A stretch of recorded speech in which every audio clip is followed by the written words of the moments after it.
بك ما استطعت أعوذ بك من شر ما صنعت وملك بنعمتك علي وأبوس فاغفر لي فإنه لا يغفر الذنوب إلا أنت تعالى. Assalamualaikum warahmatullahi wabarakatuh. Bismillahirrahmanirrahim. Innal hamdalillah nahmaduhu wa nasta'inuhu wa nastaghfiruh. Wa na'udzu billahi min syururi anfusina wa min sayyiati a'malina. May yahdihillahu fala mudhillalah wa may yudlil fala hadiyalah. Ashhadu an la ilaha illallah wahdahu la syarikalah wa ashhadu anna Muhammadan abduhu wa rasuluh. Allahumma salli ala sayyidina Muhammad wa ala ali sayyidina Muhammad. Rabbi yasir wa la tu'asir, Rabbi tammim bil khair. Rabbi shrah li sadri wa yassir li amri wahlul 'uqdatam min lisani yafqahu qawli. Allahumma iftah alaina hikmataka wa anshur alaina min khazaini rahmatika ya arhamar rahimin. Wallahu allazi la ilaha illa huwa alimul ghaibi wasyahadah huwa ar-rahmanur rahim. Wallahu allazi la ilaha illa huwal malikul quddus al-malikul quddusus salamul mu'minul muhaiminul azizul jabbarul mutakabbir. Subhanallahi amma yushrikun. Wallahul khaliqul bari'ul musawwiru lahul asma'ul husna. Yusabbihu lahu ma fis samawati wal ard. Wa huwal azizul hakim. Wala hawla wala quwwata illa billahil aliyyil azim. Wala manja minallah illa ilaih, amma ba'd. Ayyuhal mu'minun ittaqullah usikum wa iyaya bittaqwallah faqad fazal muttaqun. Alhamdulillah, yang berbahagia Tuan Haji Pengusi kita, Tuan Haji Satari dan seluruh jawatankuasa Masjid Al-Falah. Ni baru nak berkenalan ni, minta maaf kalau tersalah sebut. Minta maaf awal-awal. Seterusnya Ustazah Masudah binti Ibrahim dan kumpulannya, jemaahnya ada pada pagi ini yang saya tak tersebut jawatankuasanya semua, yang berempah pulas untuk memastikan majlis ini berjalan dengan lancar. Alhamdulillah, seragam nampak gaya ni semua ni. Alhamdulillah. Ini kalau di satu tempat di Kuala Lumpur, di Sentul ada Pondok Modern. Dia buat pengajian duha lah. Hari ni biru, besok merah, besok kuning, dah apa macam kek lapis kadang. Tapi seronok juga tak? Kalau kena tema biru, biru tu semua. Kalau merah, merah ada semua. Ni lagi tema memang biru lah. Ke memang pakai begini je. Apa-apa alhamdulillah menunjukkan keseragaman, kesatu paduan. Mudah-mudahan diterjemahkan pada penyatuan hati. Bukan sekadar sama pada pakaian luaran, tapi yang paling utama kita nak menyatukan hati kita biar bersatu padu di atas kalimatut thayyibah la ilaha illallah Muhammadur Rasulullah sallallahu alaihi wasallam. Alhamdulillah, syukur pada Allah SWT. Pertama mula dan selama-lamanya merafakkan setinggi-tinggi syukur kehadrat Allah Azza wa Jalla di atas segala nikmat yang telah Allah kurniakan kepada kita hari ini, terutama nikmat iman, amal, ketaatan. Ini nikmat yang terbesar yang tidak boleh dibandingkan.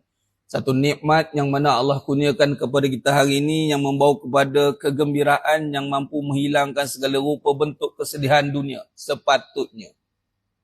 Namun begitulah yang dinamakan ujian kehidupan.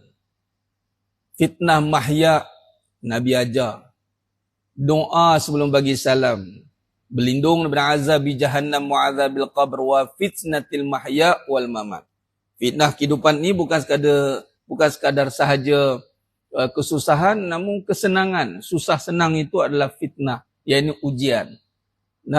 Kehidupan ni akan mampu menjadi satu perkara yang menghalang untuk merasai nikmat yang besar itu. Nikmat yang besar itu.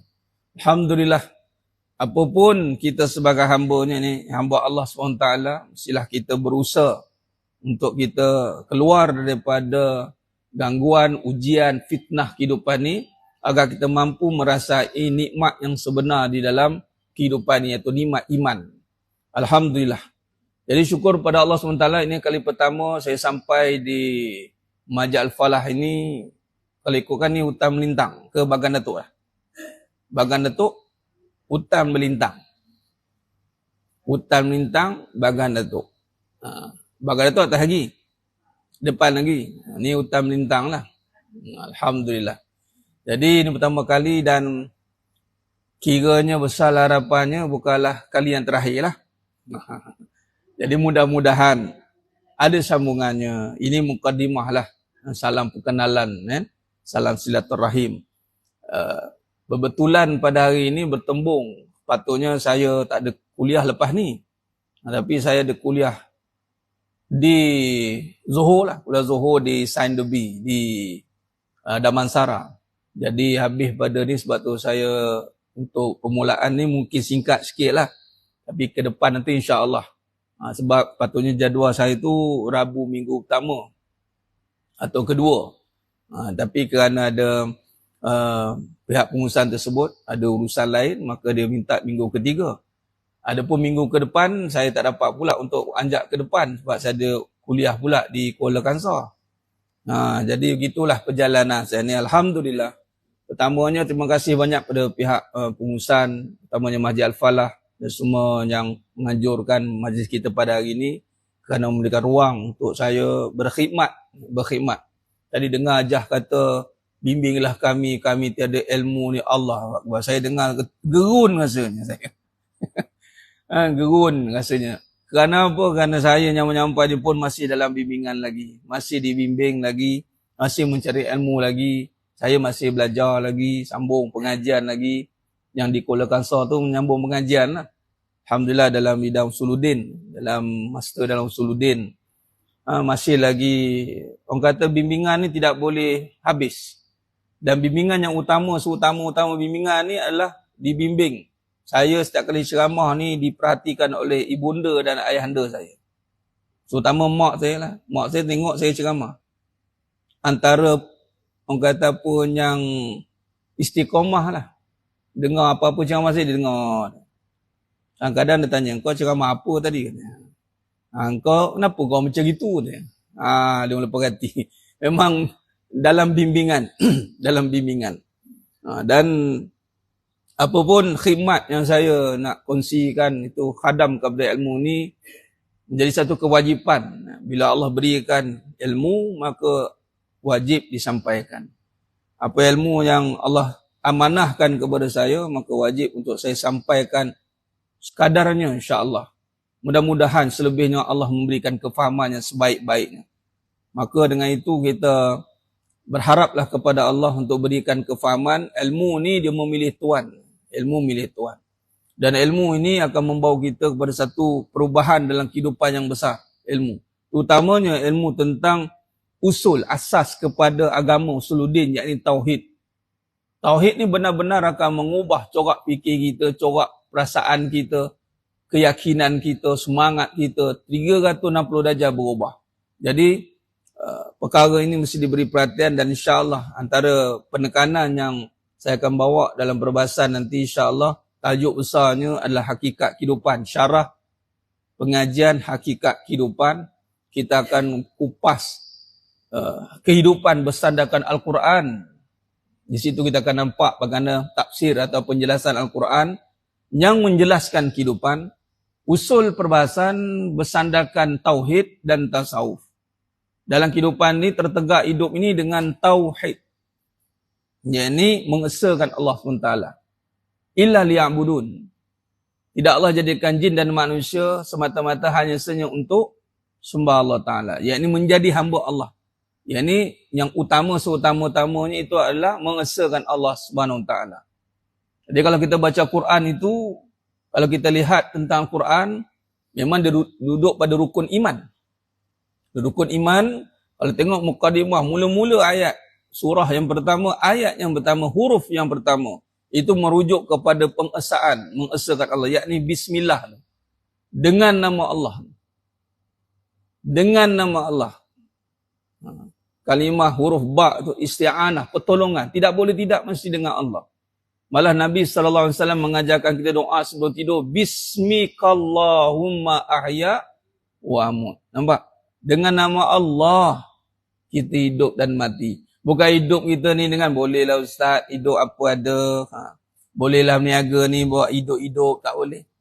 Hidup sebab anak saya lah, kekuatan saya untuk hidup. Nampak? Di sini perkataan-perkataan, kalimah-kalimah yang kita akan kena pasti untuk meluruskan perkataan-perkataan, fikiran kita, perasaan kita agar selari dan senada dengan kehendak ataupun apa yang telah digaris pandukan oleh agama. Yakni akidah kita. Menyebabkan kita akan jadi seorang hamba yang kuat. Orang beriman ni orang yang kuat hatinya.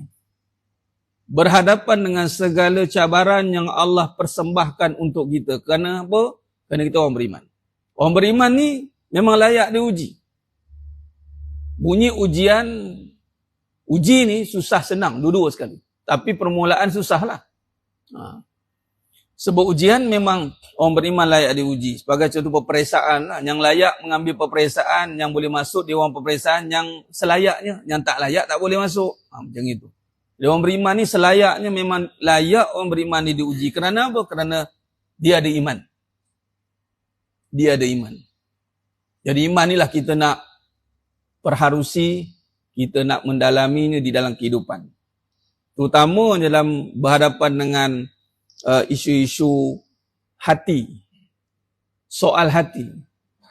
Ini isu-isu yang tak habis-habis ni mengaji ni, soal hati. Dan kita akan tekankan perbahasan tentang hati ini.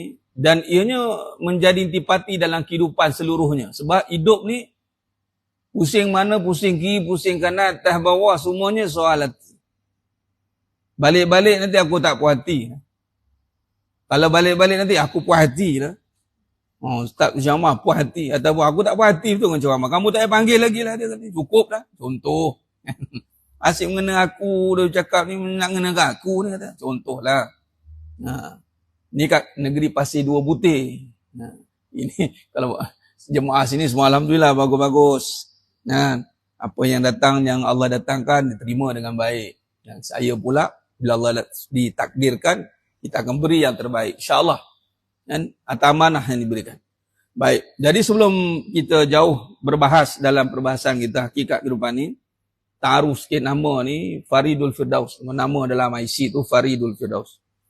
Bin Zulkifli lah. Tapi kalau kunyah nama, saya lupakan dalam lapangan dakwah Farid Abu Aulia. Farid Abu Aulia. Farid bapa kepada Aulia tu anak saya nombor satu. Raudatul Aulia. Jadi Abu Aulia. Jadi sekarang ni tengah live ni di FB boleh rujuk Farid Abu Aulia. Di FB bolehlah nampak. Kuliah kita ni dirakam, direkod di FB saya Farid Abu Aulia. Kalau di TT pun ada. Ustaz Farid Abu Aulia. Di TT Ustaz Farid Abu Aulia. Farid Abu Aulia. Alhamdulillah, sepenuh masa dalam bidang atau lapangan dakwah ni, khadam kepada ilmu ni, saya hanya bertugas sepenuh masa, bekerja, kalau sebut kerja dengan Allah, saya akan sebut kerja dengan Allah. Apa maksud kerja dengan Allah? Ini biasa untuk kita kuatkan hati kita. Syariat macam-macam perbuatan lah kita buat. Tapi hakikatnya memang Allah yang membayar segala ganjaran yang kita lakukan. Walau zahir yang kita nampak manusia bagi kita duit, hakikatnya pada di sebalik duit itu bicara soal rezeki. Betul tidak? Siapa yang bagi rezeki? Allah. Manusia bagi duit, rezeki siapa bagi? Allah. Itu syariat begitu. Hakikatnya di sebalik pencarian itu, kalau kita pergi kepada bekerja cari rezeki, sebut pun cari rezeki lah. Sebut rezeki siapa bagi? Allah. Jadi kalau kita sebut kerja dengan Allah boleh tidak? Oh boleh sangat. Macam mana kau kata kerja dengan Allah pula? Iyalah, aku nak cari rezeki kan. Rezeki bukannya makhluk bagi. Itu i'tiqad kena jelas. Kata almarhum Datuk Seri Abu Hasanuddin Al-Hafiz, guru saya, yang bertanggungjawab mentahqiqkan pengajian hakikat kehidupan. Pengajian hakikat kehidupan ni adalah satu kajian kehidupan yang kita bawakan kepada insya-Allah masyarakat umumnya seluas yang boleh. Dan antara sebab juga saya Allah takdirkan sambung lagi pengajian belajar ni adalah untuk membawa perbahasan hakikat kehidupan ni ke tahap yang lebih dalam bahasa moden yang formalistik lah, formal. Ke tahap PhD supaya kajian kehidupan ni boleh diilmiahkan dengan autoriti. Antara tajuk yang saya bawa dalam pengajian Master Usuluddin tu, yang saya ambil daripada pengajian hakikat kehidupan, tajuk yang telah diterima oleh Majlis Senat. Majlis Senat ni mesyuarat, kita buat proposal dan tak perlu tukar tajuk tu.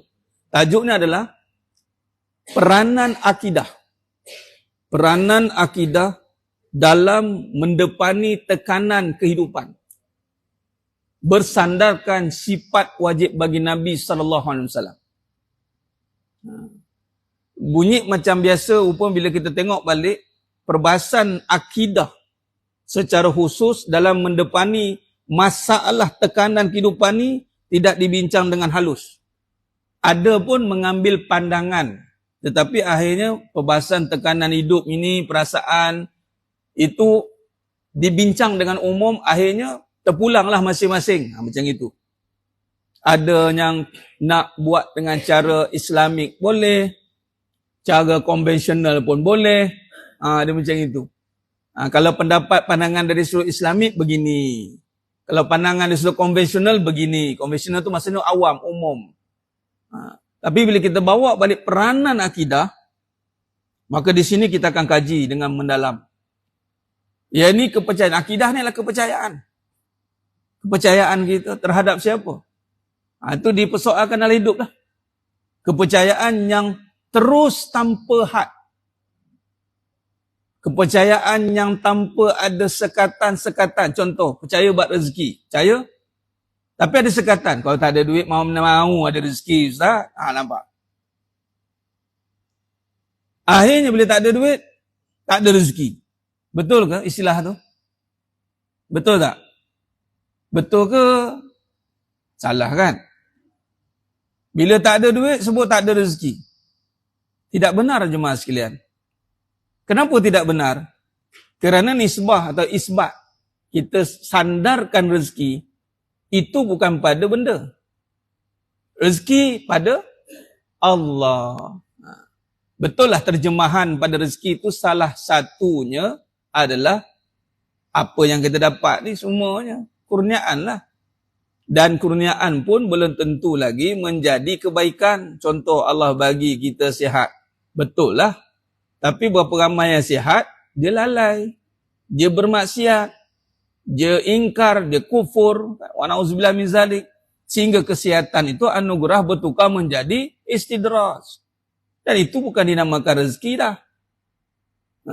Dapat duit banyak, ya Allah rezeki ni, tunggu dulu. Rezeki itu bila kita nisbahkan duit yang banyak, kita mampu terjemahkan kepada kebaikan. Kita boleh infak banyak, kita boleh tolong orang banyak, sedekah banyak, kita pakai pun perkara yang baik-baik. Barulah dinamakan wa barakatan fi rizq. Tapi kalau dapat duit itu dengan perbuatan yang bersalahan dengan kehendak agama, ya, itu bukan namakan rezeki lagi dah, istidraj. Nampak? Ini satu perkara yang perlu diperhalusi dalam perbahasan kehidupan. Jadi sedang jemaah yang mulakan Allah Subhanahu Wa Taala. Apatah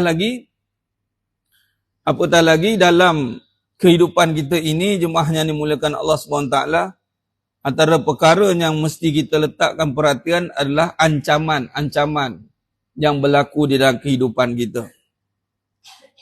Apabila kita sebut tentang ancaman terhadap kebendaan luaran, tidak. Bagaimana nak menghancurkan kehidupan seseorang itu? Hancurkan luaran dia? Hancurkah kehidupan seseorang itu bila luaran dia hancur? Tidak. Allah telah takdirkan, lihat bagaimana kehidupan di Palestin. Hancur luaran. Bangunan hancur, rumah hancur. Allahu Akbar. Tak rupa bentuk dah. Tapi adakah mereka hancur kehidupan mereka? Kita hanya namakan hancur kemudahan, facility. hancur bangunan. Tapi adakah hancur hidup dia? Tidak. Sinar hari bulan, hidup mereka lebih bersinar daripada kita. Kenapa? Kerana mereka lebih yakin kepada Allah SWT. Lebih mendalam hatinya, bergantung harap kepada Allah. Daripada yang senang tapi lalai. Lebih baik susah tapi ingat. Tapi Ustaz naklah dua-dua sekali. Senang dan ingat. Biasalah manusia kan. Dia nak dua-dua sekali. Naklah senang, ingat Ustaz. Ya, betul. Itu sebaiknya. Husnayain dipanggil, dua kebaikan. Tapi berapa ramai manusia hari ini dengan senang lalai. Dengan sihat lupa. Nabi kata mafhum hadis. Susah, insya-Allah ingat. Paling dekat kalau sakit. Saya alhamdulillah Allah bagi ujian sakit, ujian sihat dua-dualah. Kaki kanan saya ni alhamdulillah baru sembuh 2 minggu dah, barulah. Dekat tumit tu dia punya tisu dia koyak. Bila berjalan tu, udah macam orang tanya, gaut ke Ustaz? Gaut. Bantai dia gaut saja. Tak ada tisu koyak katanya. Doktor pun cakap, ni lambat ni Ustaz, ni lambat ni. Ya tisu kan. Alhamdulillah la kulli hal, alhamdulillah syukur. Allah bagi ujian sihat pula. Time sakit, Allah. Betul tak? Nak bangun lagi, berdetak-detak, Allah. Lagi kuat berdetak detuk dia tulang, lagi laju Allah. Cuba time sihat bangun. Tak sebut pun.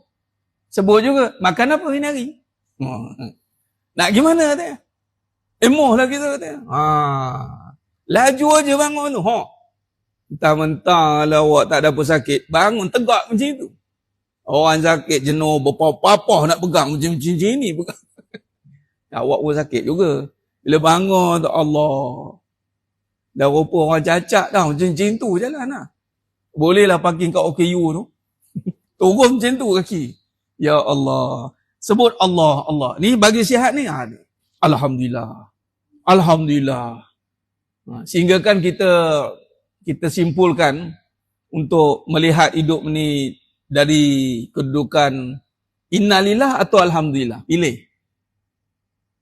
Nak kenal Allah, nak merasai kebesaran Allah melalui innalillah, atau nak merasai kebesaran Allah melalui alhamdulillah.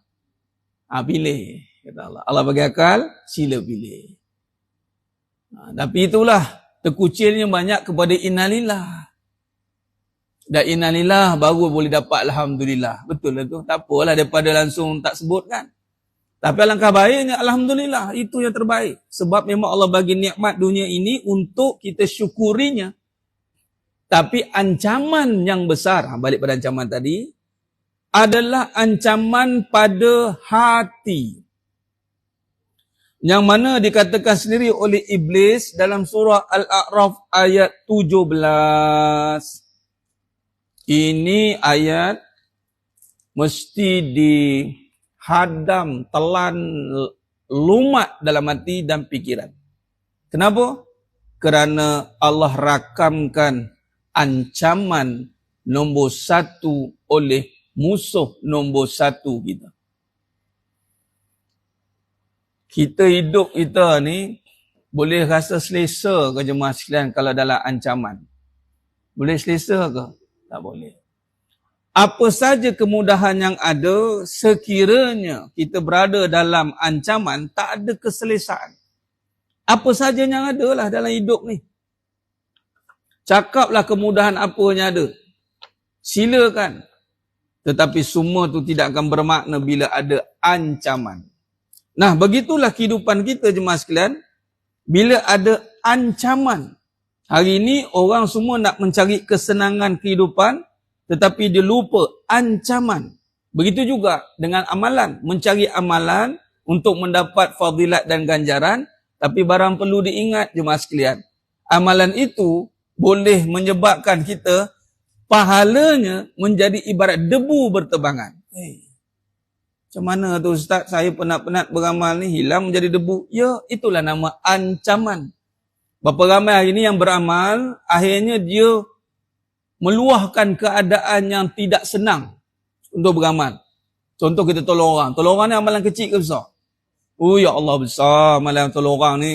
Tolong orang susah, kita hilangkan kesusahan dia. Kata Nabi SAW mafhum hadis, Allah mudahkan kita. Allah tolong kita. Dunia akhirat. Tiba-tiba lepas tolong tu, kita nampak perubahan pada kawan yang tolong tu. Lalu sekali kita bersebut, sia-sia aku tolong kau.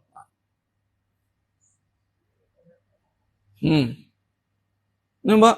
Terima kasih pun tidak. Rasa, ya Allah, nampak tak? Padahal tolong tu satu benda besar. Memang lepas ni, taubat lahum orang panggil. Taubat lahum tu. Simpang malaikat 44. Kau tak tolong dah katanya. Macam mana amalan menolong, pertolongan, tiba-tiba dia jadi serik? Adakah perangai buruk orang itu dah terang-terang memang buruk dah? Ia ini tidak berterima kasih kepada manusia. Atau kerana hati kita yang berbuat baik, bukan kerana dia. Kerana siapa? Kerana selainnya, yakni nak harapkan balasan, pandangan. Ini satu perkara yang ramai orang terkena keadaan buat baik tapi hasilnya buruk. Walhal buat baik, Allah kata balasannya baik. Quran kata Allah jawab. Buat buruk, balasannya buruk. Orang buat buruk dengan kita. Yang perbuatan buruk tu, sampai kat kita, kita nampak buruk. Sebenarnya buruk yang orang buat itu balik kat dia. Kita je rasa buruk. Kena. Tapi kalau kita sambut dengan kebaikan, orang buat buruk, kita sambut dengan sifat kebaikan, walaupun perbuatan orang tu buruk pada kita, tapi perbuatan kita tu baik, maka baik juga sampai kat kita. Ini adilnya Allah Ta'ala. Tengok. Cuba bayangkan kalau kita hari ini buat baik, tiba-tiba Allah tidak buat satu SOP, macam mana kamu buat baik, tiba-tiba ada orang buat buruk, baik kamu hancur. Macam mana ni masalah? Tidak. Habislah hidup kita. Sia-sialah kebaikan yang kita buat kalau boleh dihancurkan oleh orang lain. Nampak? Betapa adilnya Allah Ta'ala, kebaikan yang kita buat tidak akan boleh dihancurkan oleh orang yang berbuat buruk. Kenapa? Kerana kebaikan itu balas baik. Buruk orang tu, Ustaz, dia buat buruk kat saya. Kalau kita balas buruk, kita dapat buruk balik. Sebenarnya, kebanyakan manusia hari ini mendapat kesan buruk itu kerana perbuatan buruk dia. Bukan perbuatan buruk orang. Dia melawankan keburukan. Habis buruk balik dapat kat dia. Percikan itu dapat balik kat dia. Maka dalam surah Al-A'raf 17 ini, situasi ini adalah soal hati yang bagaimana nak mendepani soal perjalanan hidup ini. Maka Allah rakamkan ancaman yang ada pada iblis. Iblis kata apa? Summa la'atiyannahum min baini aydihim wa min khalfihim wa an aymanihim wa an syama'ilihim wa la tajidu aktsaruhum syakirin. Apa kata iblis? Ini iblis yang berkata, ini musuh nombor satu, mas sekalian. Jangan salah kita bermusuh. Walaupun ada yang musuh-musuh lain. Tapi musuh nombor satu ini, dia sentiasa akan berada dengan kita. Dalilnya ini Al-A'raf ayat 17. Kemudian aku akan datangi mereka. Tengok ayatnya. Aku. Bila sebut aku, iblis sendiri turun. Ini mas sekalian. Amin. Iblis ni asal bukannya ahlul maksiat, ahlul ibadah. Kalau nak banding amal dia dengan kita, jauh dia beramal dulu dari kita. Sebab tu jangan terkejut. Kadang-kadang orang beramal, tapi perangainya seperti iblis. Kenapa? Iblis pun beramal. Tapi kerana dia berjaya menguasai orang itu, jadi hati bukan amal dia, hati dia. Bagaimana kuasa hati? Dengan sifat yang ada pada dia lah, yakni manusia itu. Hatinya Allah jaga. Tapi kerana kita tak beri perhatian kepada hati, sehingga keluar sifat-sifat yang menjadi makanan iblis. Menjadi ancaman kepada kita. Kadang-kadang orang sanggup berkatakan, dah memang perangai saya macam ni. Walau perangai itu ibarat kita nak halau anjing, tapi kita hulur tulang. Dia hulur makanan anjing lah. Lari ke anjing tu? Tak lari. Kita beramal memang nak halau iblis. Mudah-mudahan ustaz saya keluarlah. Iblis ni jauh lah lari. Rupanya perangai tu ada kat kita. Itu hati tu. Antara perangai apa? Itulah takabur contoh. Kita rujuk pada penyakit-penyakit hati. Nah, ini pun satu perkataan yang biasa kita dengar tapi kita tidak perhalusi. Apa dia jemaah sekalian? Orang selalu sebut sakit hati aku. Sakit hati aku. Cuba kita perhati, kenapa sebut sakit hati? Orang pun cakap, sebab orang buat lah. Betul ke orang buat? Nah, betul ke? Ini kata dalam kajian kita banyak kita akan berfikir begini. Bila sebut sakit hati aku, itu kerana hati kita tu sedang sakit. Memanglah hati tu sakit hati aku. Tapi kerana hati tu sedang sakit. Kenapa hati tu sedang sakit? Sebab orang sakit kan? Tidak. Kerana hati tu telah berpenyakit. Macam badan kita lah. Adakah bila kita sakit, kita jumpa doktor? Jumpa doktor ni. Doktor, saya sakit. Saya sakit ni sebab jiran sebelah saya ni. Doktor kata, apa jiran sebelah pula kata? Kalau dia tak sakit, saya tak sakit. Memanglah berjangkit, tapi doktor kata confirm ke jiran sebelah ni katanya. Ataupun denggi. Saya kena denggi ni sebab nyamuk ni. Doktor pun cakap, jahat betul nyamuk ni katanya. Baiklah, kamu ke tepi, saya akan cari nyamuk ni. Mana nyamuk? Dia biar kawan tu mengelupuk kat situ. Apa dia buat? Doktor akan tingkatkan antibody dia. Sekarang ni yang sakit, memanglah orang keliling tu ada penyakit, tapi kamu tu sakit. Lemah sistem imuniti badan. Menyebabkan cepat berjangkit. Kalau sistem imuniti kita badan, kita ada makan vitamin ke apa ke, antibody kita kuat. Orang kat sebelah demam, kita senyum lah. Demam ke? Orang cakap gitu. Syafakillah katanya. Elok pula. Kalau macam tu kita duduk kat rumah diam-diam. Asal sakit duduk rumah semua orang. Berkabung. Duduk. Tak juga. Macam sekarang apa yang berlaku contoh kan. Kita tentang COVID sekarang ni kan. Nak serang COVID tak boleh juga. Apa yang dia buat? Apa kita buat? Jaga diri tu. Bukan jaga COVID. Ada kita tangkap COVID. COVID ni kan. Misi menangkap COVID. Tak ada punya. Cari pun tak jumpa. Tahu-tahu kena je. Lain sekali, tingkatkan daya imunisasi badan. Nampak? Jadi nak salahkan siapa? Ni ayat dia. Kalau kat doktor tu, kadang-kadang doktor yang cengeng ni, yang garang kan. Kalau kita badan kita sakit, kan doktor tu marah tu. Dah kamu sakit, menggatai makan, buat apa? Kata? Allah. Kita pun ya doktor. Kalau kamu nak hidup lama, kamu makan. Try. Tak ada doktor salahkan orang lain pun. Kadang-kadang kita kena. Kita pun angguk je lah. Iyalah doktor. Ya, saya salah. Kata. Tapi bila datang hati sakit, nyalahkan orang. Itulah tanda ciri hati sakit. Salahkan orang. Ini pengajian hati mas sekalian. Dan iblis ni datang, dia buat kerja tu. Sumala'atiyannahum min baini aidihim. Di hadapan. Wa min khalfihim di belakang. Wa an aimanihim kanan. Wa an syama'ilihim kiri. Iblis datang dekat kita. Depan, belakang, kiri, kanan. Kita dikepung je mas sekalian. Ancaman. Ini saya nak highlightkan. Perjumpaan kita dalam mukadimah pengajian kita. Kita kena faham. Kita sedang berada dalam ancaman musuh yang sedang mengepung kita depan, belakang, kanan dan kiri. Apa dia nak buat? Dia nak buat kita tak solat ke? Dia nak buat kita tak nolong orang ke? Dia nak buat kita tak ngaji Quran ke? Ni contoh saya petik amal-amalan ni supaya kita nampak. Habis kalau tak buat tu Ustaz, tak payah buat apa dah lah. Dia dah tak payah buat lah. Iblis pun tepuk tangan lah.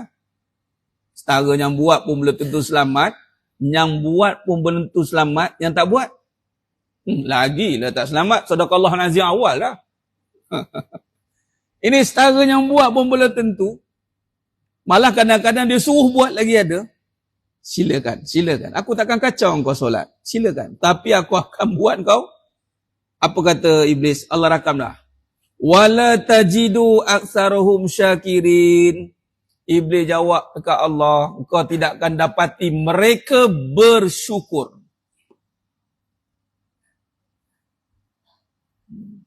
Berapa ramai bersyukur dengan hidup ni? Kalau tanya, macam mana hidup sekarang? Tahulah. Dia bunyi dia. Tahulah. Panjang diam, lepas diam je. Entah itu. Orang tu tak suka, orang ni tak suka. Macam tak ada erti hidup. Amboi. Kau tanya pula yang satu pihak lagi, macam mana hidup ni? Alhamdulillah. Apa? Macam-macam ada. Kawan baik, makan sedap, itu ini. Nampak. Dia nampak benda. Yang kawan seorang lagi tak ada benda. Tak ada benda, Ustaz. Apa nak lagi dah hidup ni? Apa pun tak ada dah. Yang seorang cakap, ui seronok. Cakap ya apa nak semua ada. Dua-dua salah jawapan. Dua-dua salah. Sebut tentang hidup ni. Yang pertama yang kita sebut adalah tentang sifat hidup itu. Macam mana hidup? Alhamdulillah. Sebab apa? Hidup bukan sifat saya mati sebelum ni. Hidup ni datang daripada Allah yang Maha menghidupkan. Jadi hidup tu saja wajib syukuri dah. Hidup tu saja. Belum lagi cerita susah senang. Ini boleh rujuk dalam Syama'il Muhammadiyah. Kalau ada buat pengajian sini, Syama'il Muhammadiyah. Ringkasan dia. Buka bab Maja'a fi naumi Rasulullah sallallahu alaihi wasallam, bab tidur Nabi sallallahu alaihi wasallam. Dalam bab tidur ni ada disyarahkan tentang perbahasan tentang sifat tidur Nabi, dan ulama menterjemahkan pula cerita tentang tidur. Iaitu Imam At-Tibi mengatakan bahawa tidur adalah saudara kepada mati. Mati bila bangun dia celik je mata, Nabi ajar dah, celik je mata, alhamdulillah. Walaupun tidur tadi bergaduh dengan suami, contoh kan. Terbang periuk, pinggan, tidurlah macam ni, tidur. Bangun-bangun, alhamdulillah. Gaduh lagi tu. Ibaratnya, apanya alhamdulillah tidur bercelik mata, masalah tak selesai lagi. Contoh, kita tengok di saudara kita di Palestin, di Gaza. Dengan keadaan begitu Allah bagi kehancuran, syariat kalau tidur mereka tidur, celik mata tetap alhamdulillah. Walaupun masalah tak selesai lagi. Kita pun menung. Asal, kenapa alhamdulillah dulu? Itulah kita melihat bahawasanya dengan sifat, ini kata hakikat kehidupan ni. Melihat kepada kehidupan hakikatnya itu. Sebuah hakikatnya, kita tertipu dengan syariat kehidupan. Yakni bila tengok kehidupan syariat kehidupan, maksudnya makan, minum, duit, pakai, kahwin, itu syariat lah. Lupa yang di sebalik sebelum dapat semua tu, ada hakikatnya, yang ini hidup. Hidup yang datang pada sifatnya yang maha hidup. Ini yang saya kata tadi, usul perbahasan kehidupan ada perbincangan tentang tauhid. Tidak? Hayyun. Kan sifat kita. Hidup kan sifat kita. Sifat kita mati. Dalam surah Al-Baqarah ayat 28. Al-Baqarah ayat 28. Allah bertanya kepada manusia, kaifa takfuruna billahi wa kuntum amwat? Bagaimana kamu boleh kufur dengan aku sedangkan kamu mati? Al-Baqarah ayat 28. Kaifa takfuruna billahi wa kuntum amwatan fa ahyakum summa yumitukum summa yuhyikum summa ilaihi turja'un. Bagaimana kamu boleh kufur dengan aku, kata Allah, sedangkan kamu mati sebelum ni, hidup, Allah hidupkan, kemudian matikan balik, kemudian hidup kembali kepada aku, dan Allah tanya semua perkara. Mana kata jemaah sekalian, dalam kita menilai kehidupan ini perlu penilaian yang benar, jangan tertipu dengan keadaan, perasaan, kebendaan, walaupun Allah uji dengan kesakitan atau kesenangan. Kesihatan, kesakitan atau kesihatan. Diuji dengan kesusahan atau kesenangan. Hendaklah kita menilai hidup ini dengan kebenaran, yakni benar itu mesti merujuk kepada apa yang telah Allah atur, pandukan. Yakni Allah telah taklifkan, bertanggungjawabkan atas kita. Sebab tu, kalau kita lihat balik, kalau kita susun perbahasan kita ni jemaah sekalian, ancaman yang pertama ni melalui ancaman iblis yang akan membuat kita tidak punya sifat syukur, wala tajidu aksarahum syakirin, yakni kebanyakan mereka, kau tidak akan dapati mereka bersyukur. Dan Allah SWT pun menyatakan, qalilan ma tashkurun, sedikit hamba-Ku yang bersyukur. Ketika kata lain, bermaksud hidup ni dia tidak lihat dengan sifat tanda-tanda kebesaran Allah, hidup dia nisbahkan dengan kebendaan. Kebendaan. Berapa ramai hari ini ukur hidup dengan kebendaan. Inilah yang berlaku. Dan inilah yang Allah nyatakan dalam Quran juga surah Al-A'la. Bal tu'sirunal hayatad dunya. Bahkan kamu akan cenderung kepada dunia. Sebab itu jemaah yang muliakan Allah SWT, kita nak menilai kembali, kita nak tafsir kembali kehidupan agar kehidupan ini, pertama kita kenal musuh tadi. Kita susun balik, kita faham musuh. Kemudian bagaimana nak keluar daripada ancaman musuh. Apa yang musuh buat supaya kita gagal hidup? Gagal hidup ni bila kita tak ada sifat syukur. Habis, hancur. Sifat syukur hilang. Habis. Ini misi dia, jemaah sekalian. Dia akan buat kita tidak merasai sifat syukur, maka di situlah kata iblis dengan yakinnya. Dia berkata depan Allah, wala tajidu asarahum syakirin, kau tidak akan dapati mereka bersyukur. Dan bahasa mudahnya, dia akan buat kita solat tapi tidak rasa syukur. Ataupun dia kerana contoh, hidup ni bermula dengan Allah jadikan dia hidup bagi kehidupan, lalu dengan rasa bersyukur, patutnya dia solat lah. Patutnya. Kalau tengok pula bab ibadat Nabi SAW, masih dalam perbahasan tadi, Syama'il Muhammadiyah, dalam bab ibadah Nabi, yang pertama dibawakan hadis tentang ibadat Nabi, Nabi beribadat, yakni solat kerana syukur. Kerana syukur. Sebab bersyukurlah, sehingga kan Sayyidatina Aisyah radhiyallahu anha berkata kepada Nabi SAW, bukankah engkau telah dijamin syurga? Bukankah engkau telah diampunkan, telah diberikan segala kemudahan? Kenapa nak solat lagi?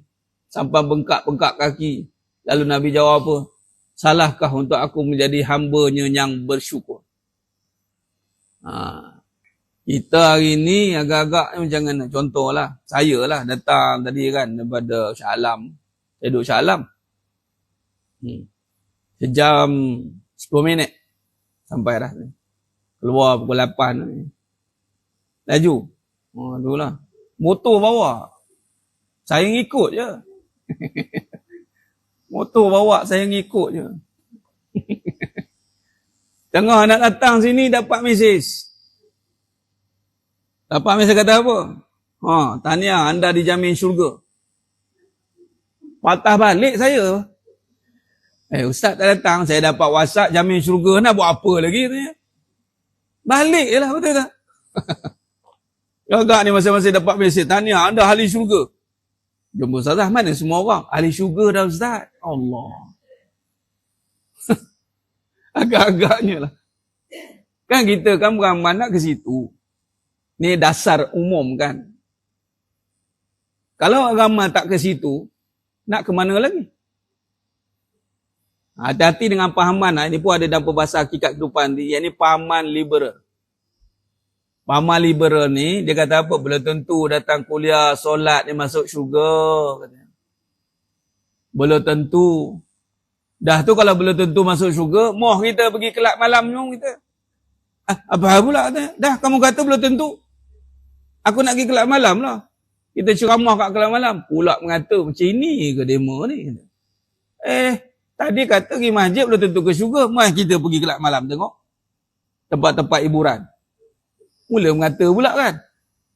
Sebenarnya tak boleh. Kalau dah amal baik memang ke syurga. Memang ke syurga. Masuk syurga anugerah Allah, rahmat Allah. Tapi amalan itu adalah jambatan ataupun wasilah penghubung untuk mendapat rahmat Allah. Amalan baik, amalan baik. Tinggal lagi pengamalnya itu kena baik-baik lah. Alaikum bisidik. Fa inna sidik yahdi ilal bir wa innal bir yahdi ilal jannah. Kata Nabi SAW, hendaklah kamu benar, jujur. Kerana jujur akan membawa kepada kebaikan dan kebaikan akan membawa kepada ke syurga. Mafhum hadis. Jadi memang syurga ni beramal kita datang kuliah sebagai contoh kita duduk dalam majlis ilmu ni memang duduk dalam taman syurga. Makbul doa ni, mustajab doa. Sama lebih kurang ni, walaupun tempat tak sama tapi sifatnya Nabi kata seperti duduk dalam raudah juga. Jangan lagi tidak raudah di Masjid Nabawi. Itu saja. Jadi sifat syukur. Jadi beramal kita sebab syukur sepatutnya. Sebab Allah dah hidupkan kita, terima kasih lah. Jadi tanda terima kasih, solat lah. Kan? Kalau kita terima kasih kat seorang tu, kita buat apa? Dia datang jumpa dia tak? Terima kasih lah. Ada apa-apa yang saya nak tolong, katanya. Kan kita datang menyinggah rumah kawan. On the way tu singgah rumah dia. Bermalam lah kita. Nak pergi berjalan jauh lagi ke Kedah sana. Singgah lautan Melintang ni. Tapi kawan kita tu semua dia sediakan makan, minum apa semua. Kita jadi serba salah dia buat. Tak adalah kita duduk kat kursi macam itu. Makanan dah siap belum? Dia ni. Ini kali terakhir aku bagi kau duduk ni contoh kan. Tak ada. Kita sibuk kat dapur. Muita lah, lap juga. Mengalah tuan rumah. Silap bulan kita suruh tuan rumah tu. Awak duduk. Biar saya buat kerja. Siapa tuan rumah ni? Dia tertukar. Itu tanda terima kasih. Tanda terima kasih, kita nak buat yang terbaik. Nak buat baik. Kita buat baik ni sebab tanda terima kasih kepada Allah. Sebab Allah pilih kita jadi Islam. Allah pilih kita dapat iman. Allah bagi kita hidup. Allah sediakan apa yang tak ada makhluk boleh sediakan. Allah bagi mata, bagi telinga, bagi pendengaran, bagi semua. Maka bergeraklah, berjalanlah dengan rasa syukur. Tapi iblis ni punya kerja ni, ni berbalik pada iblis ni. Dia buat kita macam tak ada rasa apa. Dia tarik nafas tu. Geleng kepala, kuat betul geleng tu. Tahulah hidup ni apa ada. Allah. Dia tarik nafas tu tak tahu apa ada. Padahal itulah kehidupan dia. Boleh tarik nafas. Kalau tak ada nafas, tak ada semua. Dia tanya lagi, apa ada? Betapa manusia hari ini tertipu dengan dunia. Ini belum bincang lagi, nanti kita bincang surah Toha 131. Catat nanti perbincangan akan datang kita syarah. 131 Toha. Larangan Allah untuk menunjukkan pandangan terhadap orang-orang kafir yang diberikan zahratud dunia. Kesenangan dunia. Rumah besar, mewah, kereta, ya Allah. Boleh kira macam kira baju. 1, 2, 3, 4, 5. Makan, cakap saja makan apa. Bukan risau tak ada makan. Risau nak makan apa? Mana satu nak makan. Kita risau tak ada makan. Dia risau tak tahu nak makan apa. Risau tak takut tak sedap. Sedap tak ni? Sedap tak ni? I risau lah. Takut tak boleh makan tekak ni. Amboi. Kalau dulu tan nasi putih dulu, lauk kicap. Membujur dah sapu. Membujur lalu melintang sapu. Muntah melintang juga dah. Tapi Allah kata itu semua ujian. Dan Allah dah bagi kita yang lebih besar daripada itu dan kita tak boleh rasain. Dalam surah At-Taha ni ada. Jawapannya surah Al-Hijr ayat 87-88. Saya baca ni cukup takut saya. Apa Allah anugerahkan benda yang lebih besar daripada yang kita nampak orang dapat macam-macam benda. Jadi kita dah faham dah iman kan? Apa terjemahan ni?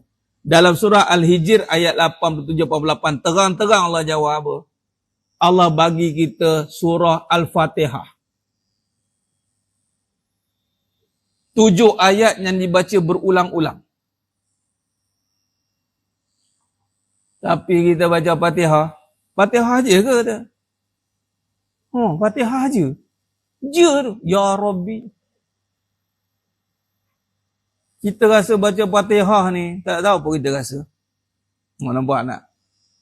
Tengok kalau nak kaitkan dengan musuh tadi. Apa dia dah buat dalam hidup kita ni?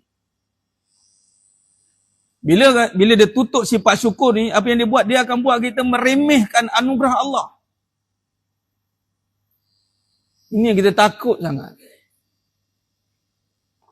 Walaupun dalam dunia ni benda yang Allah anugerahkan juga, tak adalah dapat benda ini kita maki, kita marah, tidaklah. Tapi nak bagi tahunya, anugerah Allah yang lebih besar daripada dunia ni, tidak kita rasainya. Sebagai contoh tadi Al-Fatihah.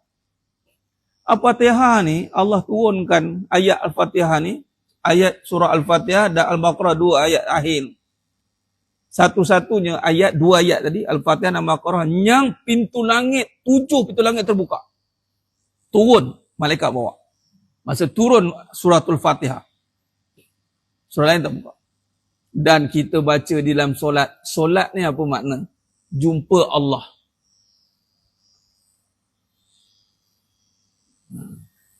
Jadi patutnya orang beriman ni dah tahulah apa nak senyum dia kan, patutnya tak.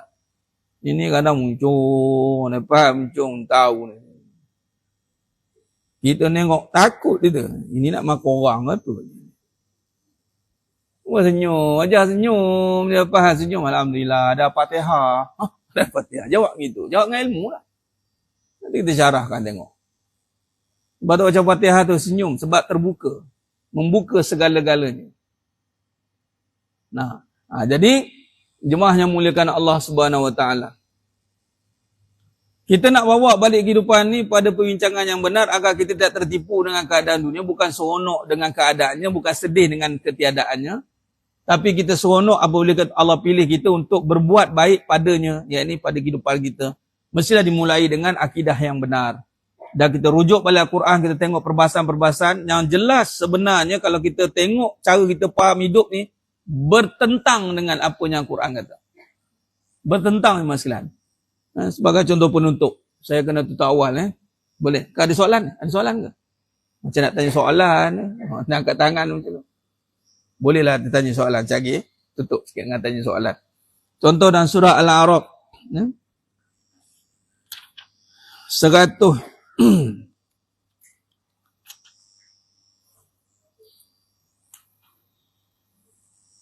Wala tahinu wala tahzanu, 136 tak silap saya. Kata 127. Cuba boleh bantu tengok. Al-A'raf ke Al-An'am? Kalau cakap empun ni asal Al-A'raf ya. Wala tahinu wala tahzanu. Asal Al-An'am. Saya lupa dah catat. Sebut dah. Orang kata lupa ayat. Ada jumpa? Wala tahinu wala tahzanu.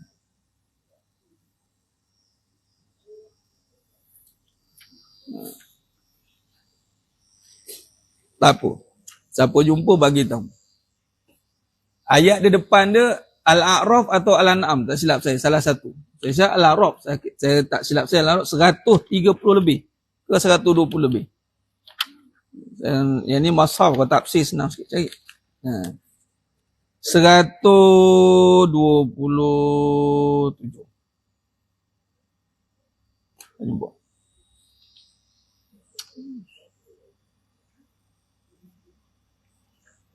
Tak jumpa.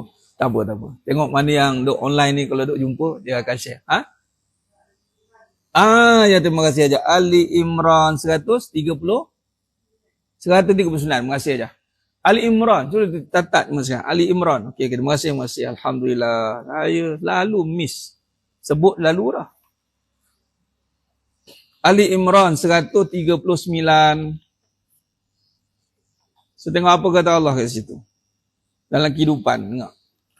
Allah kata, wala tahinu wala tahzanu. Jangan kamu lemah, jangan kamu rasa lemah dan wala tahinu wala tahzanu. Lemah dan resah. Jika kamu orang beriman. Makna kata, kita ni orang beriman ni punyai satu sifat ciri khas. Jangan disamakan dengan orang yang lain. Tidak boleh. Iman ni bukan kata mengaku baik. Mengaku baik bukan. Mengaku baik tu satu perbincangan lain. Baik ni hanya milik Allah. Beriman ni kita, memang kita mengaku beriman lah. Mana boleh tak mengaku beriman. Qalu amanna. Cuma Allah kata lepas kita mengaku beriman, wahum la yuftanun, kemudian kamu tidak diuji, Allah akan uji lah. Tinggal lagi, kenapa kita layak diuji? Kerana kita ada iman. Maka iman ini datang dengan ilmu dan kefahaman. Lalu beramallah kita berdasarkan ilmu dan kepahaman tadi. Maka iman yang ada akan bertambah-tambah. Allah tambah. Walaupun sifat iman kita turun dan naik. Tapi apabila kita beramal sebab faham dan ilmu tadi, maka iman tu Allah akan tetapkan. Wasabbit aqdamakum. Allah akan tetapkan. Ataupun Nabi kata, ya mukallibal qulub, sabbit qalbi ala din wa ala ta'ati. Memang sifat kita bolak-balik, tapi bolak-balik bukan selama-lamanya. Selagi mana kita nak isinya dengan iman, isinya dengan ilmu dan kefahaman, maka saat itulah Allah akan tetapkan pendirian kita. Maka bila tetap pendirian, bertentang dengan cara orang hadapi kehidupan yang ada masalah. Sebab tu kalau kita lihat, sahabat-sahabat dulu radhiyallahu anhum ajma'in, berhadapan dengan ujian kehidupan, luar biasa. Sebagai satu Bilal bin Rabah radhiyallahu anhu. Diuji dengan hempak batu. Disebut ahadun ahad, ahadun ahad. Tengok kisah, kalau tu sahabat, Allah Ustaz, sahabat Ustaz, tak apa. Tapi di kalangan hamba. Bagi ambil contoh perempuan, Sumayyah. Sumayyah tu tak sempat beramal apa. Hamba. Sehingga kan namanya harum sampai sekarang. Buat lagu lagi. Dalam diri selembut sutra, kau miliki iman yang teguh. Nyanyi kita seronok. Namamu. Nyanyi kita sedih kita.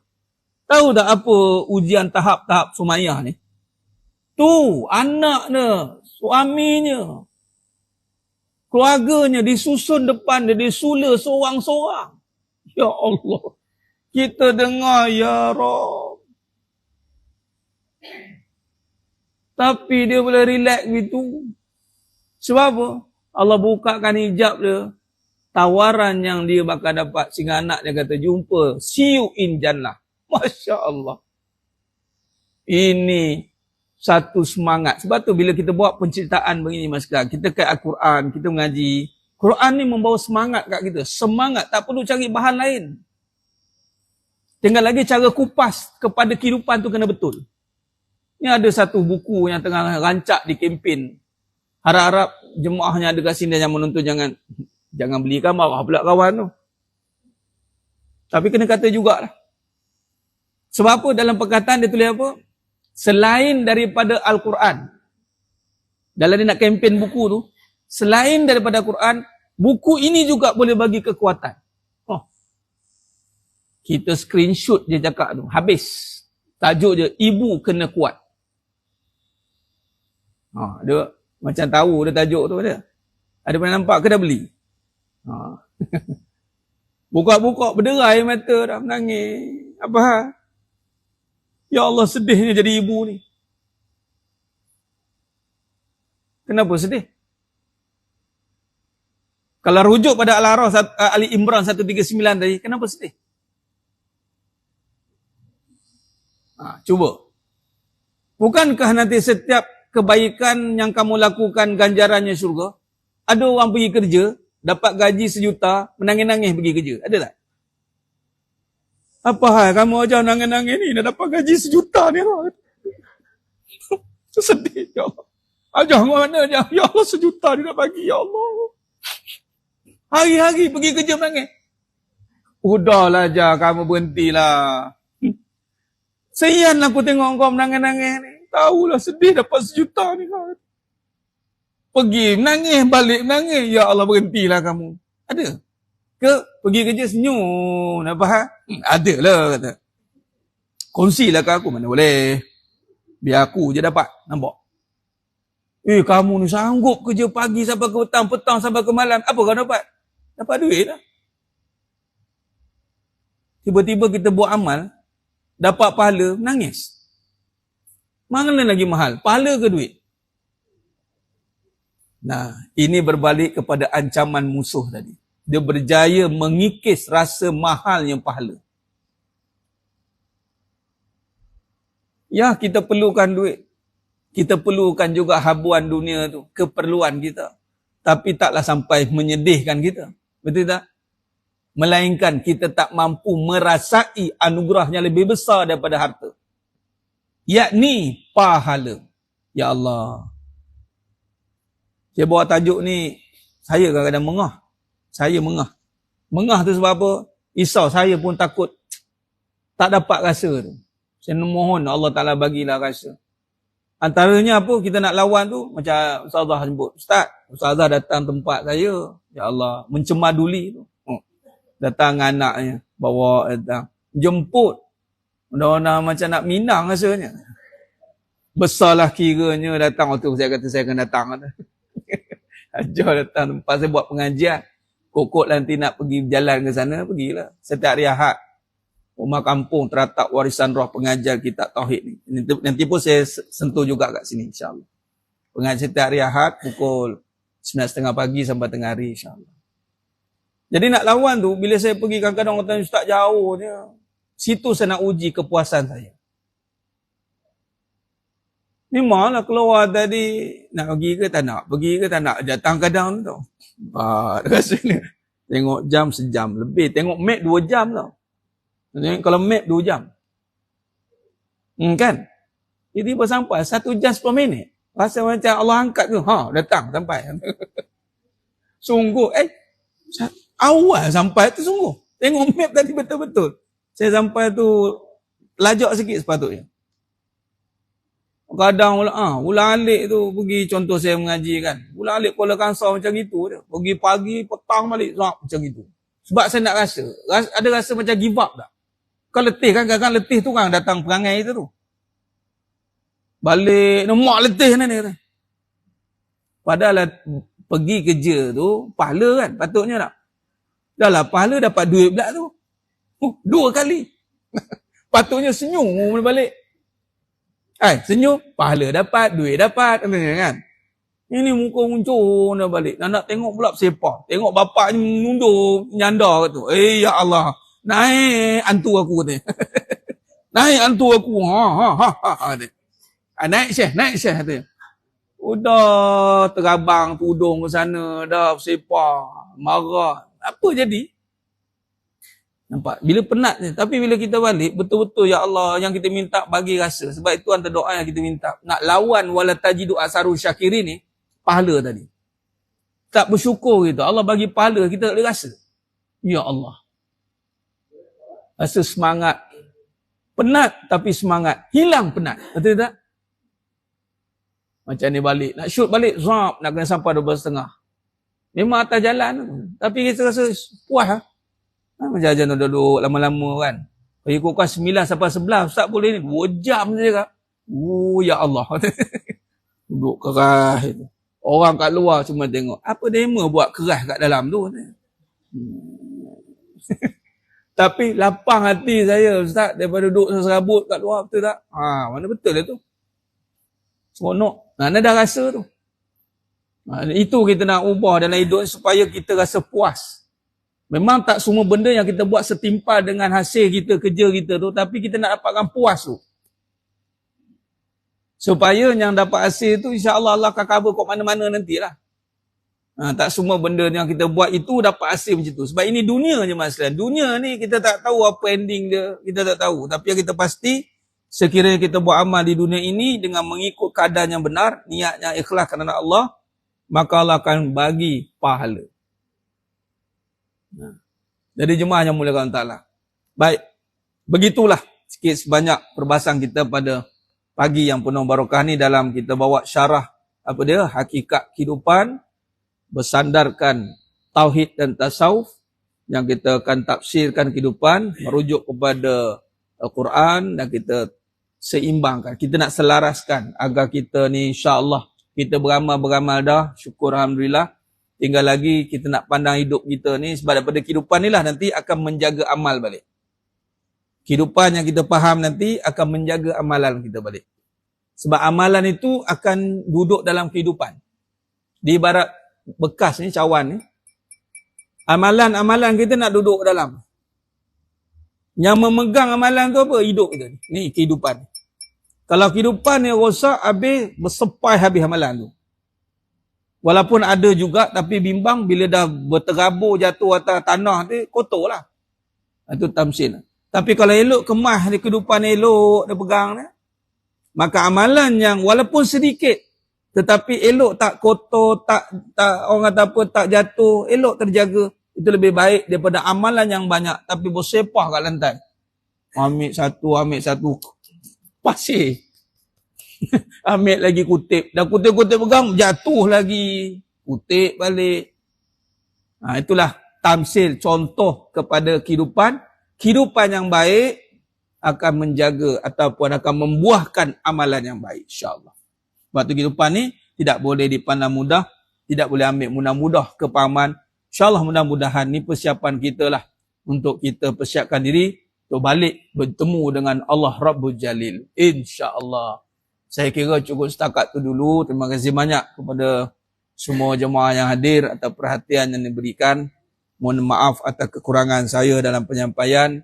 Mudah-mudahan Allah Ta'ala sajalah yang mampu menyempurnakan perbahasan kita pada pagi yang penuh barakah ni. Sehingga kita bertemu lagi pada pertemuan yang akan datang. InsyaAllah tahun hadapan. Tahun depan kan? InsyaAllah. A'udzubillahi minasyaitonirrajim. Ya. Soalan?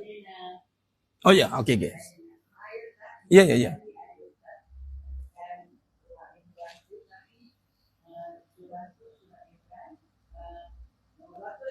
139.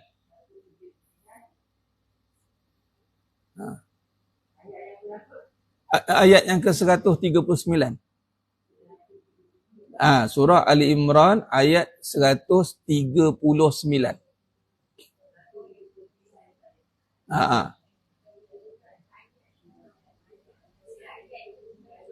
Ayat bukan surah 139. Ayat surah Ali Imran ayat ke-139. Tolong carikan buka. Ali Imran 139. Okey, boleh aja? Ada soalan ayat, okey. Boleh. Boleh. Simpan soalan tu untuk ke depan, insya-Allah. Yuk.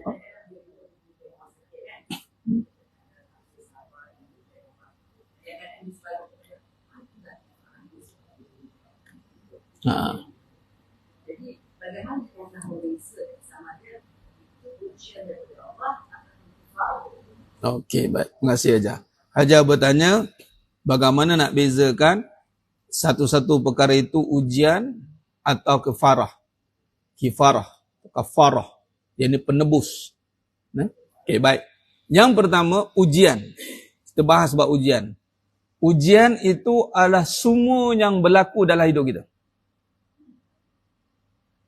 Semua yang berlaku. Dalam surah Al-Anbiya ayat 35, nanti dalam pembahasan hakikat kehidupan kita akan bahas dengan lebih terperinci dalam tajuk hakikat ujian dan masalah. Dalam surah Al-Anbiya ayat 35. Al-Anbiya ayat 35. Allah berfirman, kullu nafsin za'iqatul maut wa lanabluukum bisyarri wal khair fitnah wa ilaina turja'un. Allah kata apa? Setiap yang bernyawa pastikan mati. Kullu nafsin za'iqatul maut. Walana belukum, dan kami akan menguji kamu. Walana belukum. Pada Al-Quran ada perkataan walana beluanakum. Walana belukum. Itu merujuk pada ujian. Bisyarri wal khair. Dengan keburukan dan kebaikan sebagai fitnah. Fitnah ni pun ada perbincangan juga. Fitnah yakni cobaan. Tajuk kepada ujian. Ujian perjalanan hidup kita yang ada susah dan senang. Sihat dan sakit tadi. Okay, baik. Jadi kalau kita rujuk kepada hadis Nabi SAW, setiap kesakitan, wa imma tertusuk selumbar duri dalam jari orang beriman itu adalah baik untuk dia. Dan sakit itu adalah penebus dosa dia. Jadi, bukan bezakan lagi dah. Memang setiap kesakitan itu menggugurkan dosa kita. Jadi kita, bagi kita yang sakit ni, kita mengenang ke situlah. Bagi yang datang ziarah orang sakit, jangan kata ingat dosa-dosa kamu dulu tu. Makin sakit je. Aku sakit, kau cakap ingat dosa dulu. Itu biar kita sendiri kalau kita sakit. Jadi kalau datang pada orang sakit, kita doakan kesembuhan untuk dia. Itu je. Dan berikan dia kegembiraan. Kegembiraan apa? Allah gantikan lebih baik. Pahala untuk kamu. InsyaAllah. Pahala untuk kamu. Bukan datang-datang kan. Itulah dulu. Sakam jalan katanya. Sekarang dah sakit. Aku bagi ingat tak mau. Ingatlah ini kafarah dosa-dosa kamu. Makin sakit kawan tu. Jadi, yang berlaku memang ujian. Baik buruk dua-dua sama. Jangan tengok sakit je ujian. Sihat pun ujian. Dapat duit pun ujian. Tak dapat duit pun ujian. Dua-dua ujian. Baik buruk tu ujian. Kesan kepada ujian itu, antaranya contoh sakit tadi Nabi kata, mafhum hadis, kafarah dosa. Jadi bila kafarah dosa, kita pun gembira patutnya. Sebab apa? Sebab kita nak dosa kita dihapuskan. Kan seronok kan? Sebab tu orang beriman ni, kalau dia sampai tahap yang hatinya qalbun salim ni, kalau dia sakit tu dia senyum. Ya, senyum pak, sakit. Sakit? Apa senyum, sakit tapi senyum? Alhamdulillah, fast track untuk apa dosa aku. Kalau tukang sakit cakap, tak apa. Jangan yang sihat cakap. Mau marah kawan dia, siku ni ambil kita sama-sama kafarah dosa. Pam bagi dia. Dia. Siku kawan, jangan. Kita orang sakit, sunnahnya doakan, berikan kabar baik, gembira. Jangan risaukan dia. Ini pun satu ziarah orang sakit. Jangan duk risaukan. Wala tunafiru Nabi kita. Tengok sakit ni rasanya tak lama aku tengok. Memang tak lama sungguh kawan. Ini ada dulu macam ni juga. Dua tahun lepas macam ni penyakit ni dah pergi dah kawan tu. Ya Allah.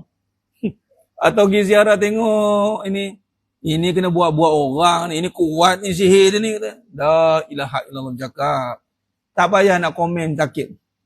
Ini cara kita tengok sakit. Terus ingat Allah Maha Penyembuh. Habis. Tengok sakit orang, Allah sembuhkan kamu. Yakin Allah, syafaqallah, syafaqillah. Ya, bawa air. Imah ni aku bawa air ni. Tadi mengaji ni aku dah baca-baca dah air ni. Minumlah. Mana tahu insyaAllah sembuh orang kamu. Terima kasih lah. Ni tak cukup kata aku ulur tu kau bawa bantal tu 200. Itu sihat aku insyaAllah katanya. Ulur duit sihat terus. Tu boleh beza ni. Wallahu'alam. InsyaAllah. Jadi insyaAllah ada soalan lain kita akan sambung pada perbincangan hadapan. Mudah-mudahan Allah bantu kita. Wallahu'alam. A'udzubillahi minasyaitonirrajim. Bismillahirrahmanirrahim. Alhamdulillahirabbil alamin wassalatu wassalamu ala asyrafil anbiya'i wal mursalin wa ala alihi washabbihi ajmain. Allahumma zidna ilma warzuqna fahma, Allah faqina fidin wa alimna bitakwil. Allahumma yassir wa la tu'assir bitammim bil khair ya Allah ya Rahman ya Rahim ya Fattah ya Alim ya Razzaq ya Wahhab ya Allah. Segala puji bagimu ya Allah Tuhan sekalian alam, selawat dan salam kepada junjungan mulia Nabi Muhammad sallallahu alaihi wasallam ya Allah. Dengan keberkatan majlis ilmu ini ya Allah, qabulkanlah seluruh hajat-hajat kami ya Allah. Hajat urusan dunia dan akhirat kami ya Allah. Kerana di kalangan kami ada yang sakit, sembuhkanlah ya Allah. Kalau kami ada yang susah, permudahkanlah ya Allah. Kalau kami ada yang sempit rezekinya, lapang luaskanlah rezekinya ya Allah. Ya Allah, ya Tuhan kami, ya Allah. Tetapkan hati kami dalam iman, ya Allah. Tetapkan kami dalam ketaatan, ya Allah. Tetapkan kekuatan hati kami untuk berhadapan dengan ujian yang penuh, kehidupan yang penuh dengan ujian, ya Allah. Ya Allah, ya Tuhan kami, ya Allah.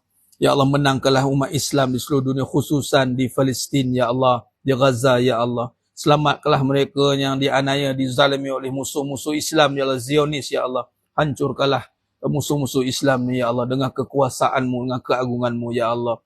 Naikkanlah Islam di akhir zaman ini dengan kekuasaan-Mu, ya Allah. Bantulah kami, ya Allah, berhadapan dengan fitnah kehidupan ini, ya Allah.